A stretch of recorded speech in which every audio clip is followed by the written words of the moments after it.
Good morning আমার মিষ্টি বন্ধু বান্ধবীরা, সবাই কেমন আছো? আশা করি সবাই ভালো আছো, আমিও ভালো আছি। ইটস রোমা ব্লগ চ্যানেলে তোমাদেরকে অনেক অনেক স্বাগত। তো এই যে দেখো, স্নানের আগে কাপড় চোপড় যা ছিল সব ধুয়ে স্নান টান করে তারপরে চলে আসলাম এখন আগে রান্নাঘরে।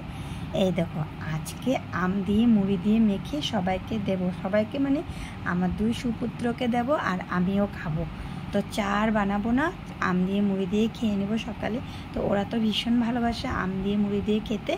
আজকে যে আম দিয়ে মুড়ি দিয়ে মাখা করলাম, এটার মধ্যে কিন্তু আজকে দুধ দিইনি, কারণ আজকে আমার আবির বাবা বলেছে যে আম মুড়ি মাখার মধ্যে আজকে কিন্তু দুধ দেবে না, দুধ দিলে আমি খাবো না। এই জন্য আর দুধটা দিইনি। দুধটা দিয়ে দিলে ওর খাওয়াটাই নষ্ট হয়ে যাবে, এই জন্য আর দিলাম না। আম মুড়ি দিয়ে খেয়ে ছেলে গেলো স্কাউটে, আর আমি এই দেখো কাঁঠাল নিয়ে বসলাম।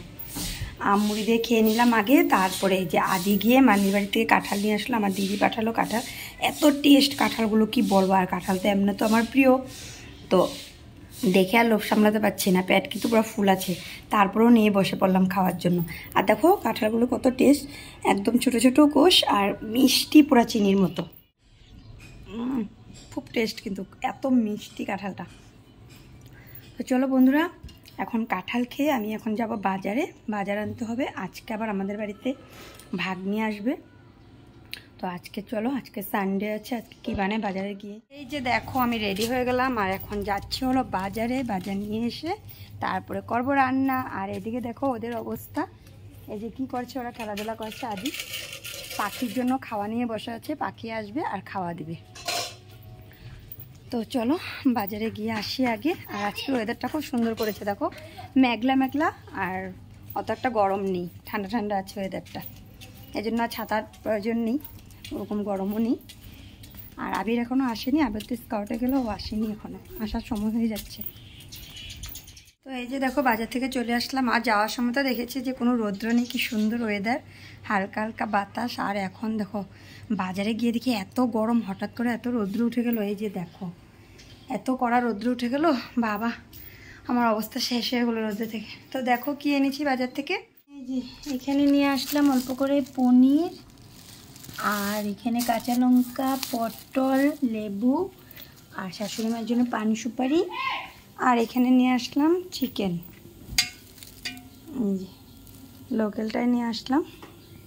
তাড়াতাড়ি ড্রেসগুলো চেঞ্জ করে রান্নাটা সেরে নিই। আর এদিকে দেখো ঘাম পড়ছে, এগুলো মুছে হাত পা ধুয়ে তারপরে ফ্যানের নিচে বসবো। আর এখানে বেড কাপড়টা ধোয়া হলো, এখনও পাতা হয়নি। হ্যাঁ বাবা, তো আদিকে ঘরে রেখে গেলাম, আর আবির দেখে এখনও আসেনি। কতগুলো কাপড় ধুয়ে দিলাম, সকালে সব শুকিয়ে গেলো। দেখো হালকা হালকা পাতলা পাতলা ছিল, এই জন্য সকাল সকাল তাড়াতাড়ি শুকিয়ে গেল। তো আরও আছে এখনও ভিজা রোদ্রে। তো চলো তাড়াতাড়ি করে রান্নাবাড়াটা সেরে নিই। বন্ধুরা ভীষণ গরম, গরমে টিকা যাচ্ছে না। রোদ্রের কালার দেখো, এই যে রোদ্রের কালার, বাবা তাকানো যাচ্ছে না, এত গরম। তো এই যে আমি রান্না বসিয়ে দিলাম, দেখো কি রান্না করছি। এই যে চিকেন বসিয়ে দিলাম, আর এই যে আলুটা ভাজি করে রেখে দিলাম। গেলাম দোকানে ডিম আনার জন্য, আজকে হবে বিরিয়ানি। তো আজকে আর কিছু ফ্রাইড রাইসও বানাবো না, আর এমনি মাংস বানাবো না, আজকে ভাবছি বিরিয়ানি বানাবো। তো ভাগিনী আসলো, বিরিয়ানিটা হলো আমার ভাগিনী খাওয়াচ্ছে আমাদেরকে।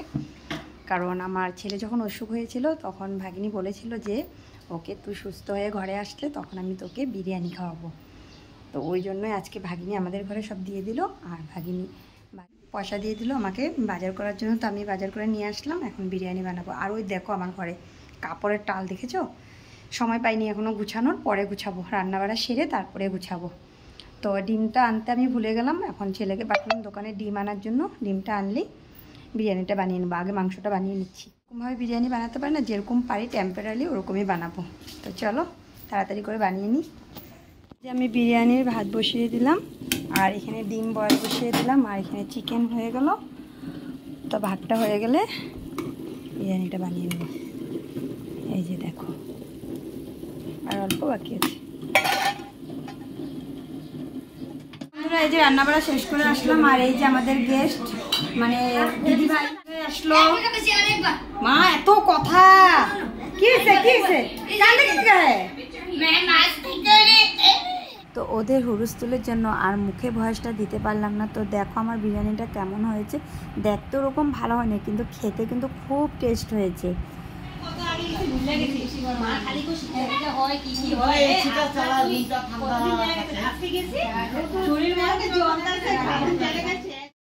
তো এখন বাজে সন্ধে 7টা।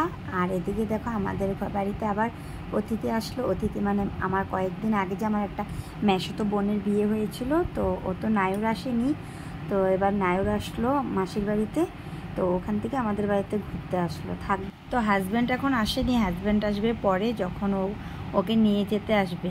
তো এখন আর আসেনি। তো এই যে দেখো অনেক সময় সবার সাথে গল্প হলো, সবাই আসলো, খুব ভালো লাগলো। আর অনেক দিন পর বোন যেহেতু আসলো বাড়িতে, তো বিয়ের পর এই ফার্স্ট আসলো, খুব ভালো লাগলো। তো সবাইকে চা মিষ্টি দেওয়া হলো, ওরাও মিষ্টি নিয়ে আসলো, খেলাম। তো আজকে সন্ধ্যাটা এভাবে গেল।